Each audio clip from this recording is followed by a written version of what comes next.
Welcome back to the Period Party. I'm your host, Nicole Jardim, and today my guest is Judy Ribner, a midwife, doctor, and the founder of Holistic Midwifery New York, the largest home birth practice in New York City.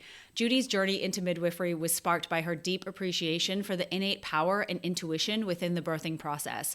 Having completed her doctorate and graduating as the NYU valedictorian, Judy brings a wealth of knowledge and expertise to her practice. With a focus on preserving the physiologic process of birth, she cherishes helping individuals tap into their own strength and wisdom. Today's episode explores topics such as the role of natural hormones in guiding labor and birth, the potential risks associated with epidurals and synthetic labor hormones like pitocin to the mother and baby, the safety of planned home births, and the relative risk of hospital births in the current landscape of 2023 in the United States. Get ready to be inspired as Judy shares her invaluable insights and experiences from her journey as a midwife doctor, highlighting the profound impact that honoring the body's wisdom can have on birth outcomes and the well-being of mothers and babies. Hi, Judy. Thank you so much for being on this episode with me. Hi, Nicole. I was so excited to join, and I love your work and your posts and your book and you. So it's an honor to be here. Thank you so much. I feel very honored that you're here with me because this is a conversation I've wanted to have for so long. And when you reach out to me, I was so thrilled because I just thought, who better than a New York City midwife to come on the podcast and talk about all the things, just because I feel like midwifery has been a little challenging in New York, hasn't it? I feel like there have been a few challenges of late, no? Well, midwifery in the United States goes back a number of decades, and it has definitely been suppressed. And then there was a resurgence with the feminist women's health movement in the 1970s, where women stepped forward saying, I want to be able to claim my birth experience as my own. I want to be involved in that process, and I want to be a member of the team. I don't want to be put to sleep to have my baby. It's a critical and fundamental feminine life process. So doing it in an empowering, connected, conscious way gives that mother an experience that she carries into parenting her child. And it affects the way people inhabit their body. It affects women's self-perception. It's at the core of who we are is our reproductive system, because it really is what distinguishes us between other genders. So, yeah. Yes, I feel like midwifery is 100% experiencing a resurgence and is really growing in popularity. And I felt like the pandemic really created even more of a shift in that way. Would you agree with that? So much. Yeah. The steady increase in home birth that has been pushed during the COVID, in the post-COVID world, that it's a new birth landscape. I think people are awakening to the importance of community-based care, like care that doesn't need to be institutionalized and hospitalized. How does that add value to our healthcare system? And that has shifted people toward choosing to birth at home. Yes, I totally agree. In fact, I was looking at the numbers and I feel like the stats are now somewhere between 9 and 12% that midwives attend, or 9 and 12% of births that midwives now attend versus I think it was like 1% 30 or 40 years ago.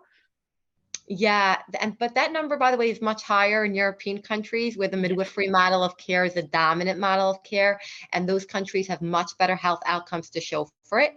In the United States, you're totally right. It's still a minority of people birthing with a midwife. It's about what you just described, 9 to 12%. And midwives attend births in all settings. So some of those people are birthing in a hospital with a midwife. Some of those people are birthing in a birthing center with a midwife, and some of them are birthing at home with a midwife. Right. The United States over the last 20 to 30 years has experienced a steady increase in the medicalization of childbirth, an increase in the induction of labor rate, an increase in the cesarean rate, and with it, the maternal mortality rate has risen. So people mistakenly think that in the United States we could get to the moon and we're like a superpower, it means we also know how to deliver babies safely. But that's unfortunately an assumption. We have deteriorating health outcomes to show for the over-medicalization of childbirth. We rank very poorly relative to other industrialized countries, for maternity care, and one of the core differences when you compare our system to those of European countries and other industrialized countries where maternity care is improving, where maternal and neonatal health outcomes are excellent, is that they're really relying on midwives for the bulk rather than obstetricians. And home birth rates in some of those countries are significantly higher than home birth rates in the United States. Right. And I really want to get into all of this because I think that this is really critically important to talk about the nuances of the US healthcare system compared to European countries and other industrialized nations where we have a profit-driven system versus a system that is, paid for by taxpayer dollars. So I think that that's really interesting, right? To compare the profit versus the universal healthcare that's available to everyone, because I feel like that's a driver too, of the lack of midwives and the more intervention-based births. Yeah, Nicole, you're striking at such an important component because healthcare economics ultimately is what drives policy. Right. Hospitals in the United States are mostly paid fee for service, which means every item of intervention that's used during the birth process is coded for and billed for and increases revenue for that institution. And there are people sitting in the business office of every hospital calculating how much each unit is bringing in profits, right? Like, can they afford their staff? So the fee for service model of reimbursement incentivizes more intervention, more care. It doesn't incentivize quality of care. Systems that use value-based reimbursement, where the hospital is paid more if they have fewer complications, that's where you see that the paradigm of care emphasizes end results rather than let's do more. And until we shift on a systemic level like that, I don't know that we're going to ever really see a dramatic reduction in the overuse of cesareans and the overuse of medical inductions that characterizes American hospital birth in today's day. The national C-section rate is at around 32%. New York State C-section rate is over 34%. Any cesarean rate above 10% does not improve health outcomes, according to the World Health Organization. So 10 to 15% is the ideal limit. And beyond the 15% rate, you're going to have increases in morbidity and mortality. That's according to the World Health Organization's comparison of different industrialized countries. So the fact that about close to a third of people will have a medical induction and about a third of people have major surgery to have a baby is a rate that has by far exceeded safety. Wow. I mean, that is mind-blowing. I had absolutely no idea. I knew the numbers mostly, but didn't understand that, over a certain threshold, it became much more dangerous to the person who was birthing. Let's talk about these interventions. So Sure. yeah, because I think that this is really where your knowledge shines. So what can we talk first about maybe the short-term health benefits for mothers when labor and birth are allowed to progress naturally without the use of synthetic hormones, for instance, because I feel like that's the pitocin is one of the more common interventions. Is that true? Yeah. And sometimes that pitocin becomes the first, but it can result in a cascade of interventions. And it can also result in major surgery that people feel saved their lives when really, if we backtracked, maybe they wouldn't have ever needed to be saved if they never would have been interfered with in the first place, right? So natural labor tends to unfold best when you don't meddle with it. And for the vast majority of pregnant women, they are healthy and low risk. And that is true epidemiologically, not just in the United States, but across the world. And those people really benefit. We're talking about a low risk pregnancy that is free of any major medical complication, one baby, head down. That's like the typical definition of a low risk pregnancy. Like the person doesn't have high blood pressure, the person doesn't have uncontrolled diabetes, the person's not on any medication that would affect the birth process. The person is term. That would be the definition of a low risk pregnancy that most people meet. Right. Those people tend to just, if they're allowed to labor mobile, not tied to an IV, not tied to a continuous monitor, at the pace that their body wants to contract, most of those people will be able to birth their babies safely and self-sufficiently. It's when we interfere with labor, either by putting people on their back or by attaching a low-risk woman to a continuous monitor, which does not improve outcomes. The appropriate way to monitor a low-risk woman is intermittently, once every 30 minutes during the first stage of labor and once every 15 minutes during the end part of labor, unless there's specific clinical indication otherwise. When people are monitored appropriately and they're walking around and they're squatting or they're lunging or they're on their hands and knees and they're laboring and breathing as their bodily signals are stimulating and they're connected to the pain of the process and the intensity of the process so that they could regulate their breathing accordingly and they could position themselves in a way that's productive for this baby to birth itself because they feel the sensations of labor and they're in a respectful environment that nobody is distracting them. So their mammalian brain is able to surge and those hormones are leading the way and those instincts uninterruptedly are guiding the labor process. You're not only protecting the labor itself, that it should unfold as safely as it was designed to, but you're also helping the recovery afterward and the long-term health for the mother and baby. And we can do the flip side of it if you wanted to discuss like risks, not only benefits of the natural labor process, but we're a really busy practice in New York City, and we haven't ever yet to date been asked in a meaningful way to go to a hospital with a client for an epidural. And for me, that's an awakening that I want to share with people, that when they're laboring in a respected environment with the rightful support, birth was designed to be handled and tolerated and embraced. Love that. I feel like that is antithesis to the messaging we hear about birthing. Yeah, and we've worked with clients who've had effective epidurals in the past.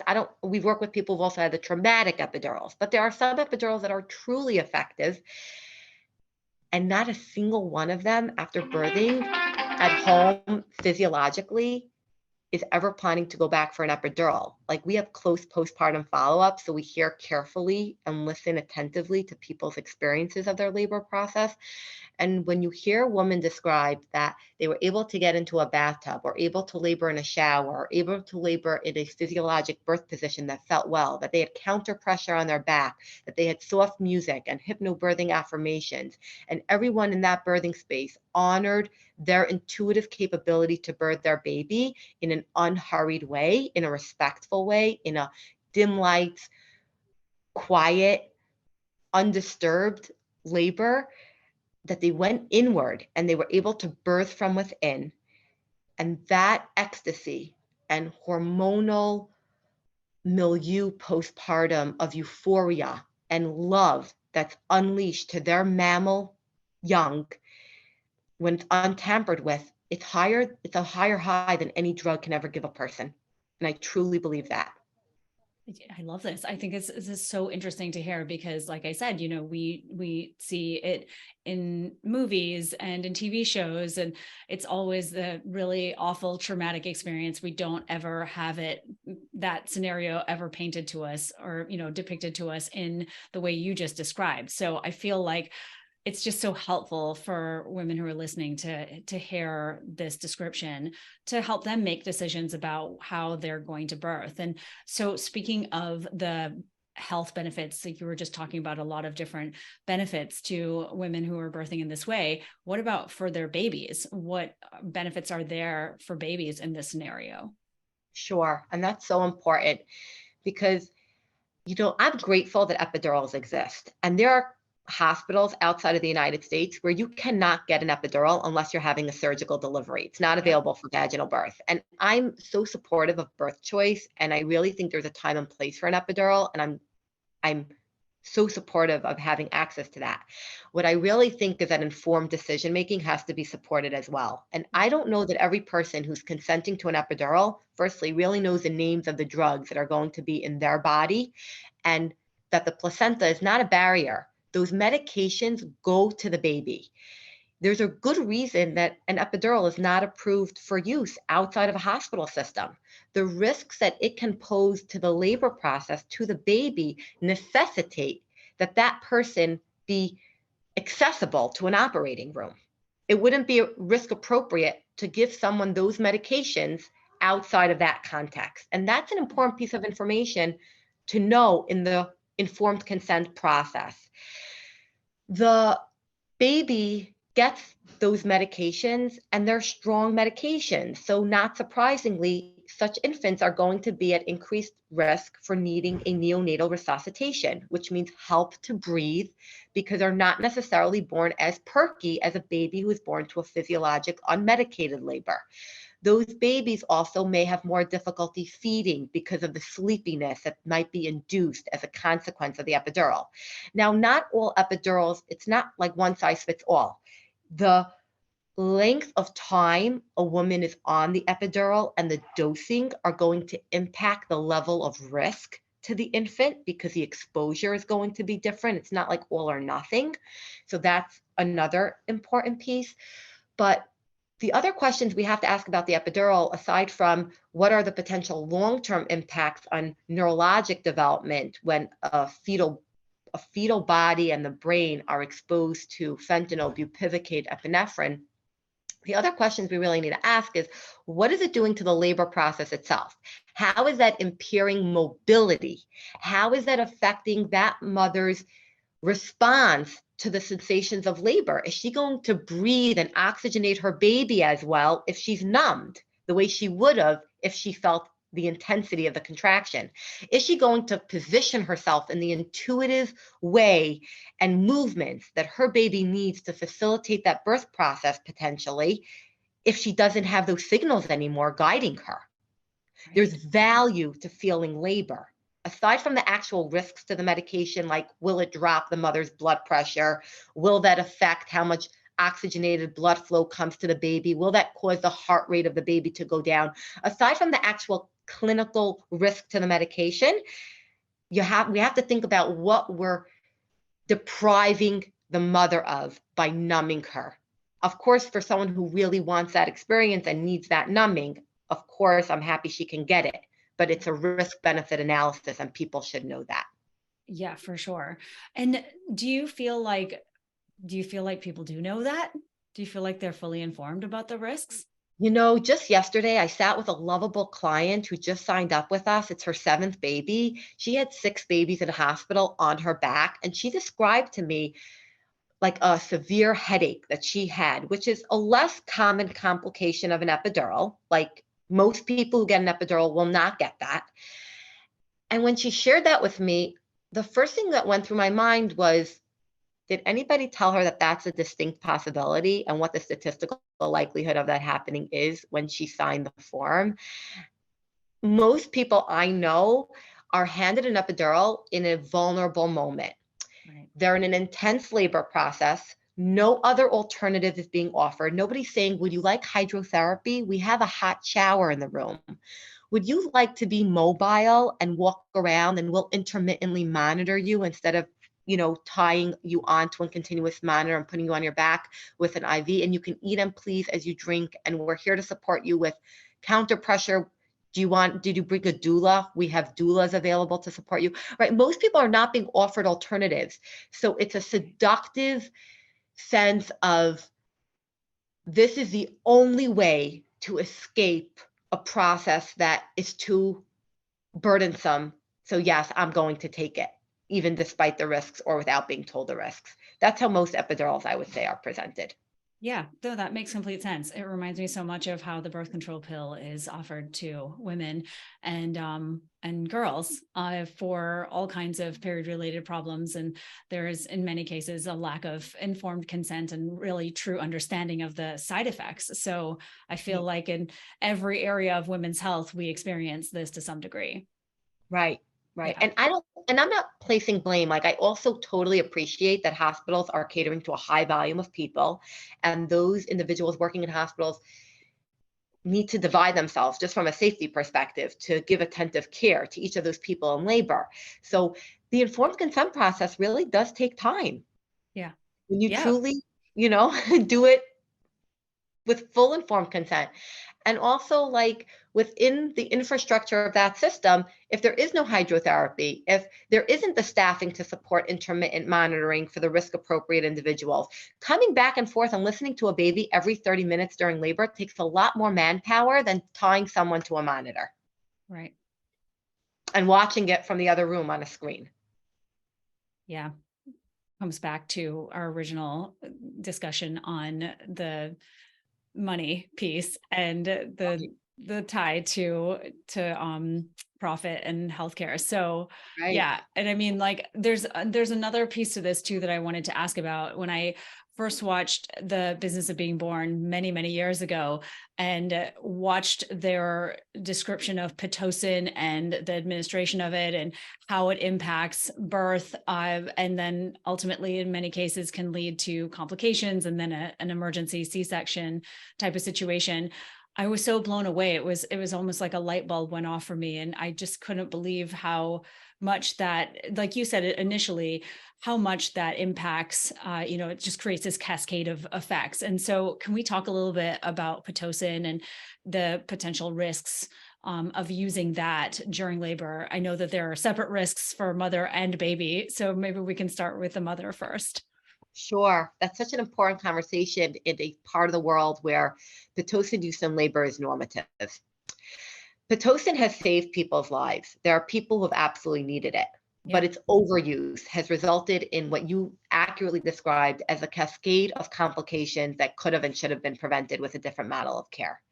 Pitocin is a synthetic hormone that the body naturally produces during the labor process, oxytocin, but when it's given exogenously, like from a pharmaceutical company, in a bag, in a drip to the woman's body, it can produce contractions that are artificially stronger, longer, and closer together than what that baby wanted and is designed to tolerate. So the first risk, of course, is that the baby's heart rate could start going down because the labor's intensity is depriving the baby of oxygenated blood flow that it really needs for the labor process. So that's why you're going to hear of, oh, and then they had an emergency C-section and they saved that baby's life. That's how that story can unfold. Pitocin use during labor, though, also impacts the body's natural production of oxytocin. So we have to think about what's going to happen after the baby comes out. That oxytocin that mother was producing during labor naturally is not only a labor hormone, it's a body hormone of love, and it's a hormone that plays a key role in breastfeeding. So people who are exposed to Pitocin use during labor are going to disproportionately, not all of them, but they're going to disproportionately be at increased risk for breastfeeding difficulty.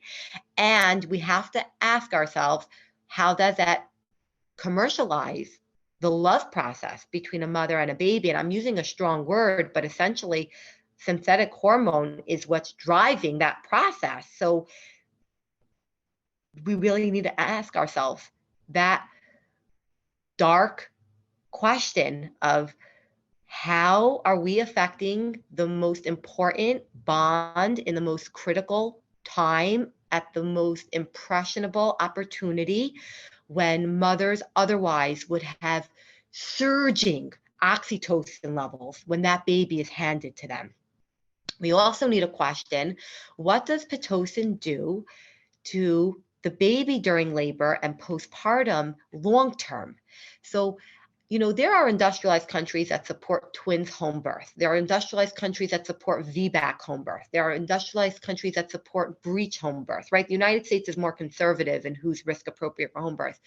But I don't know of a single industrialized country that supports Pitocin use during labor at home. And there's a reason for it.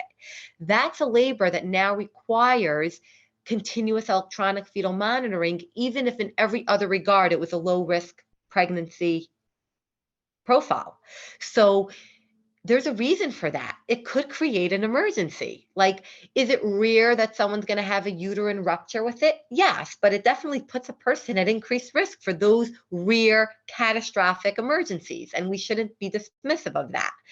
Pitocin use in labor, we also have to question, what is that going to do for the risk of postpartum hemorrhage? When the uterus is contracting at an unnatural strength and frequency, it can exhaust the muscle, so that afterward, then when the baby is born and the uterus needs to contract to prevent excessive bleeding, if that muscle is exhausted, it could be atnus, like just boggy and not capable of going back to a pre-pregnancy state. I mean, we don't expect the uterus to fully contract to a pre-pregnancy state right afterward, but we expect it to contract to an extent to control bleeding. Ironically, Pitocin postpartum helps that problem because it forces the body to contract more strongly, but Pitocin use during labor puts a person at increased risk for needing that in the first place postpartum. So And I was also interesting. going to talk about the long-term risk of babies being exposed to Pitocin. The same way the mother's body doesn't produce natural oxytocin at the levels it would be once she's given it synthetically, the baby's body participates hormonally in the labor process. When it receives pain signals from its mother, the baby is going to produce oxytocin in response to that to help facilitate the birth process. Not only is the mother producing oxytocin, the baby is. If we're giving it exogenously and synthetically, will the baby produce it endogenously the way it would have? Not necessarily. There is research that children who present with autistic spectrum disorder, and that of course is a spectrum. It's not like normal or autism. That could be a behavioral issue, a learning disability, an emotional dysregulation, that they have a deficiency in the production of oxytocin in their pathway in their brains. And we have to question if that is correlated with the disruption of oxytocin during the labor process due to Pitocin use. And that's a big question. The problem with being able to identify long-term ramifications of intervention use during labor is that by the time they may present, like 4 or 5 years down the line, by then the child has had so many other exposures. So with certainty to attribute it to an exposure in labor becomes difficult, but that doesn't mean that there isn't a subtle effect. And the other question we have to ask is, who is doing and invested in this long-term research and follow-up? When they discharge someone from a hospital that it was an uncomplicated birth, who's assessing what is this child's emotional and behavioral makeup 4, 5, 6, 10 years down the line? Right. I mean, these are such huge questions, and it makes me think about, why are we using Pitocin in the first place? Why is it that there's been such an increase in the use of it? What's happening? When someone walks into a hospital, their body is put on a clock, and there's an algorithm for labor that's expected for them to achieve and adhere to. And the variations of the physiologic process are not honored to the extent that they should be.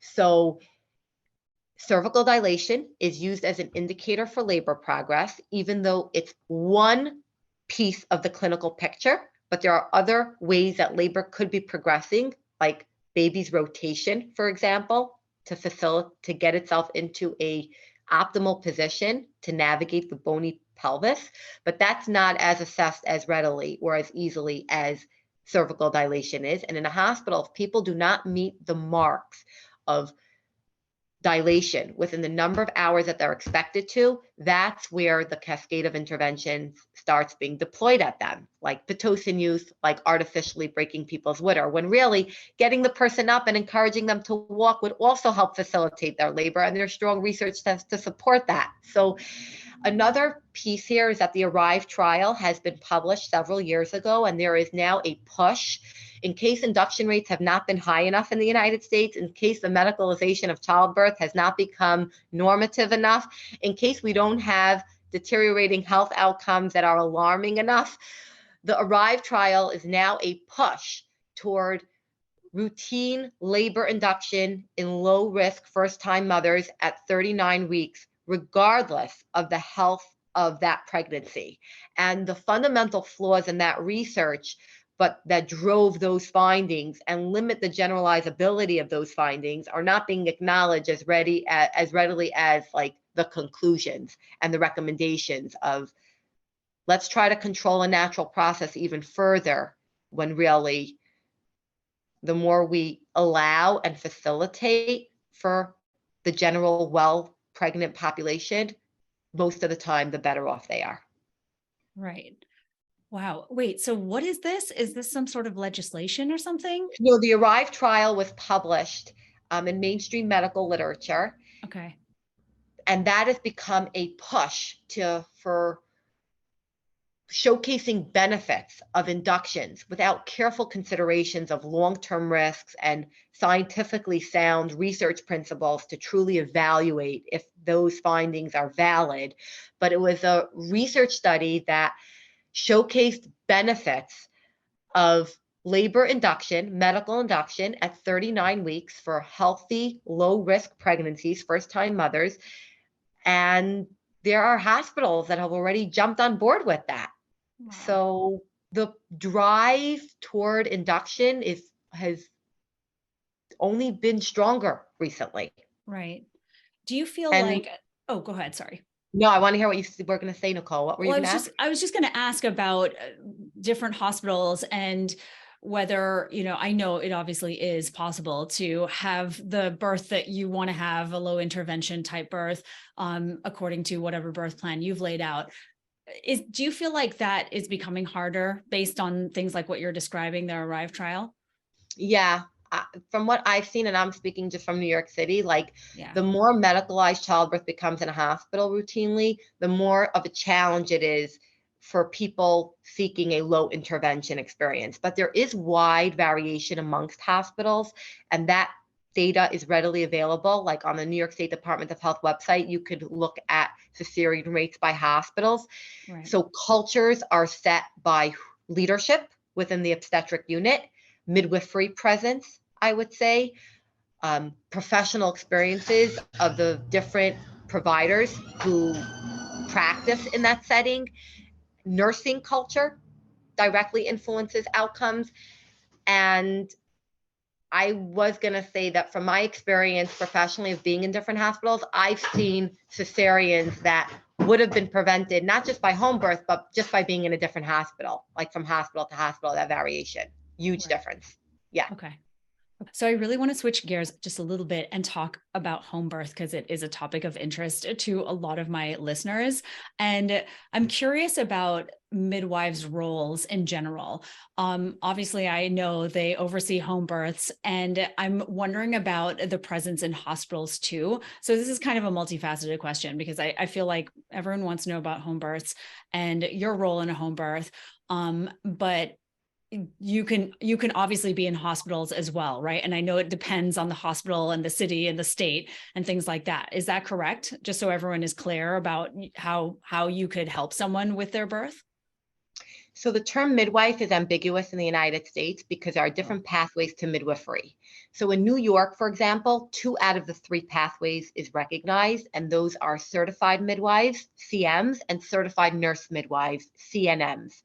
Both of those are a master's level education, and those people can practice in hospitals, birthing centers, and home birth.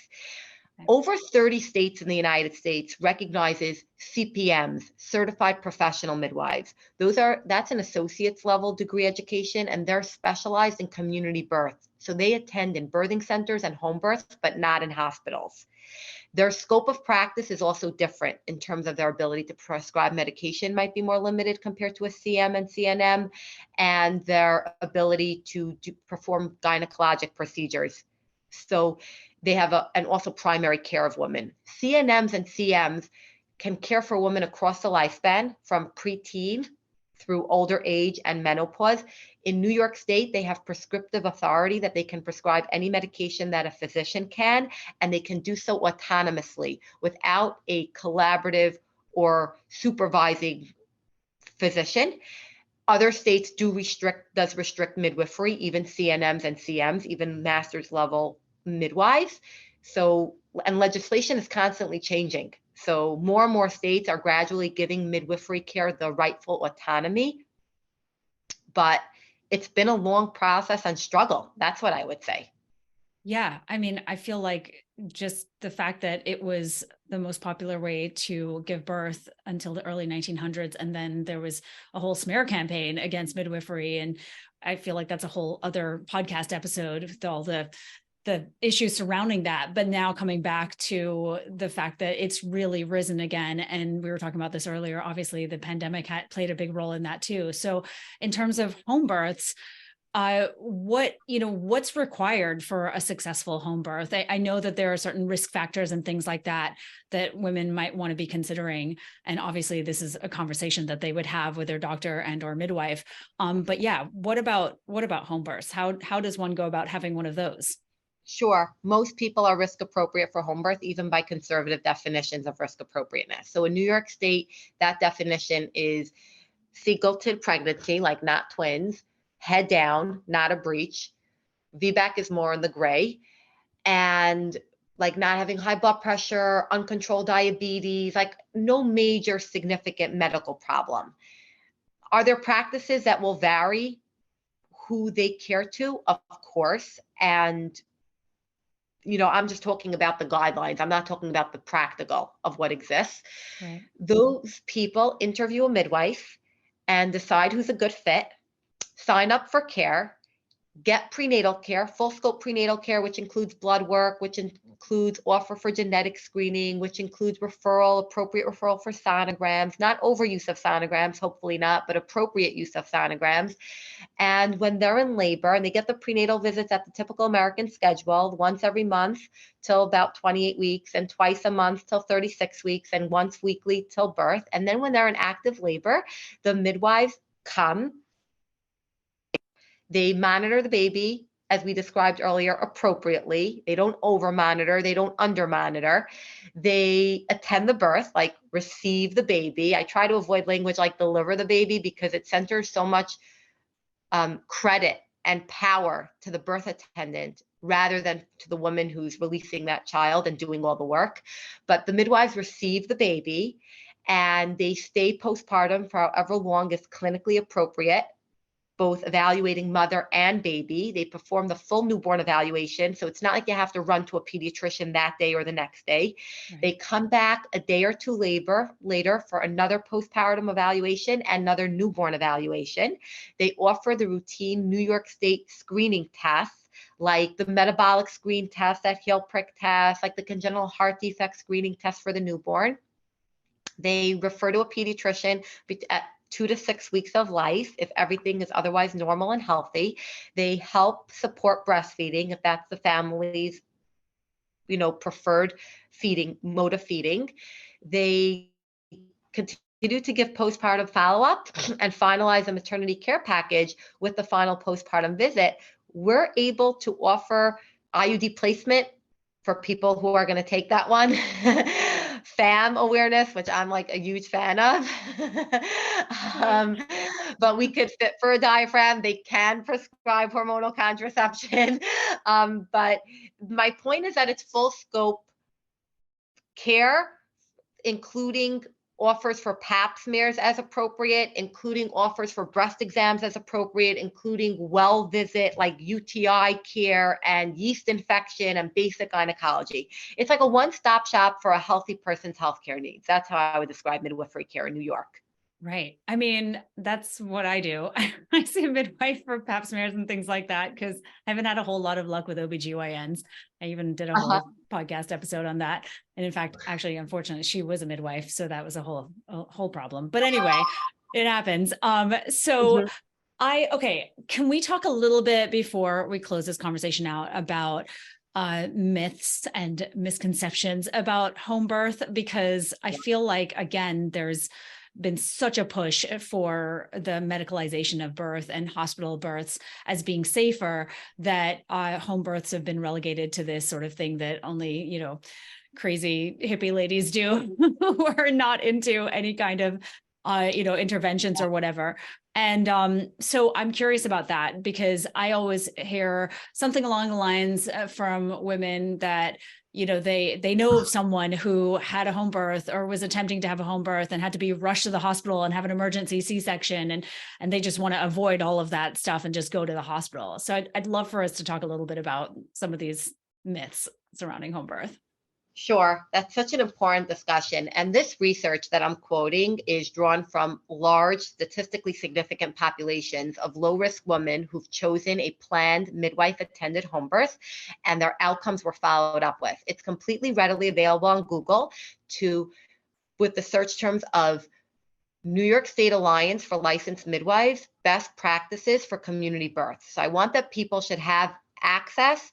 The democratization of healthcare means that consumers readily have access to high quality, accurate, unbiased information. And it's on page 6 of that document that this research is consolidated. And those guidelines are what set forth professional standards within New York State's planned home birth community. Low-risk women who receive care, prenatal care with a licensed midwife who has access to safety equipment and medications that she's supposed to bring to a home birth and practices collaboratively with the medical establishment that when she needs it, she appropriately utilizes it. Those women, there's no increased risk for themselves in the sense that home birth actually reduces complications, like a reduction in postpartum hemorrhage. There's a reduction in the rates of C-section. There's a reduction in the rates of labor dystocia, labors that don't go anywhere. There's a reduction in the rate of medical induction. There's a reduction in the rate of episiotomy. There's a long list of maternal benefits to a woman choosing a home birth. For the babies, neonatal death rates are very low and comparable to low-risk women going to a hospital. Resuscitation rates for newborns is higher in hospitals for low-risk women compared to newborns being born at home to a low-risk woman. Wow. And I think that's really important that people should recognize home birth is not just about choosing a dignified, empowering, peaceful choice because, I prioritize myself over my child, so that's why I'm not going to a hospital. That's a complete misconception. It does not increase risks to the baby from a life and death perspective to be born at home if it was a responsible, risk-appropriate attended home birth. Right. You're really protecting the mother from unnecessary intervention, and you're also protecting the baby's long-term health from the ramifications of those unnecessary interventions. Because we know that cesareans are not just an increased risk in the moment, right? Most maternal deaths in New York have the word C-section in it, not vaginal birth. But aside from the actual severe complications and minor complications that disproportionately are associated with cesareans, you have to think about the long-term ramifications on the baby's immune system from a cesarean. We have to think about the long-term ramifications of infection rates and antibiotic use in hospitals that could have been prevented from home birth. So yes, when it's life-saving, a cesarean, and yes, when antibiotics are appropriate and necessary, they should be utilized, but their overuse has a burden of complications as well. And babies are burdening that, not only the mother. Right. Yeah, of course. And then what about the age piece? Because I hear that a lot too. Well, I'm 42 and so I'm a high risk. And so what are your thoughts on being a certain age and having a baby, and when does that pose a risk, et cetera? Great question. And people ask this question to us also in consultations. New York State's home birth guidelines does not risk people out based on age. Okay. Just so you should know that. Yeah. That's so interesting. Yeah, I think it's just that we're told that so often that I can't believe that they don't, because the messaging is that you're over 35, so you're advanced maternal age, and there are inherent risk factors with that come with that. And so I think that that's what women hear, and then they think that they're not a candidate for something like a home birth. And that really breaks my heart, because someone who's 40 and older in the United States has a likelihood of a C-section that's over 48%. Wow. And to consider that group as ineligible for a home birth based on age alone is not evidence-based, is not supported by midwifery research to say that those people are therefore going to be safer in a hospital just because of their age when they're otherwise risk appropriate for a home birth. That's a lot of risk to take to walk into a hospital at that age, I have to tell you. Yeah, no, you're right. Absolutely. And so, is there anything that you want to share as a sort of final note for anyone who's listening, who's considering a home birth or working with a midwife or something like that? Is there anything that you would like to share with them? Yeah. One is that m- make an informed decision and then don't let people corrupt you out of your own instincts. Don't let people frighten you out of them or socialize you out of them. The second thing I want to tell you is to interview carefully. Not all home birth is created equally, the same way not all hospital birth is created equally. There are different modes of care and models of care within the home birth community and within midwifery world. So choosing one that's aligned for you is really important if you're trying to set yourself up for success. And that's why I would recommend interviewing and knowing what your birth goals are so that you're partnering with a team player who routinely attends that kind of birth and that you're not even asking them to practice differently than the way they usually do. You're not asking to be accommodated. And I would say that birth, coming to a place that you want a sovereign birth and that you trust yourself. You're not outsourcing that to a professional, a system, an institution, but you believe that birthing from within is right and safe and wholesome. When you have that level of autonomy, you're not going to be attracted to a provider where that is going to be shrinked. You're not going to be attracted to you're going to reject someone where you feel that shared decision making is going to be abandoned. You're going to want your voice heard. You're going to want to participate in decision making. You're going to want to have an equal relationship, and you deserve that. And coming to that healthy place of abandoning victimhood, working through past traumas, having that level of self-respect and self-trust and radical self-responsibility, that's going to really guide you to a provider that's most appropriate to you. Thank you. Those were just so good. And I feel like everyone who's listening will really appreciate that. Judy, thank you so much. Can you just share with everyone your website and where people can Sure. find you if they're in the city and We're a want to have a group. baby? We're a group, and I work with my sister midwives who I love and trust. We're Holistic Midwifery New York, and our website is holisticmidwiferyny.net, and our Instagram is that as well, Holistic Midwifery NY. We are privileged and honored to partner with people who are safeguarding a fundamental life process that can gift themselves and their baby that lifelong health and human experience that can't ever be replicated outside of one's own environment. That's how I would describe home birth. Amazing. Judy, thank you again so much. I've learned so much on this episode. My mind is completely blown. And I just thank you for all the work that you do and contributing to improving the outcomes of women who are having babies. Thank you. Thank you. Nicole, I admire you and your courage, your truth seeking, your sharing imperative information for women in our generation. And it was an honor and a privilege to partner with you today. Thank you. That's a wrap. Be sure to click that subscribe button to join me for more Girl Talk Gone Menstrual in upcoming episodes. But in the meantime, check out my latest Period Party episode. And if you're looking for a deeper dive into your hormones, go ahead and take my period quiz at nicolejardim.com/quiz.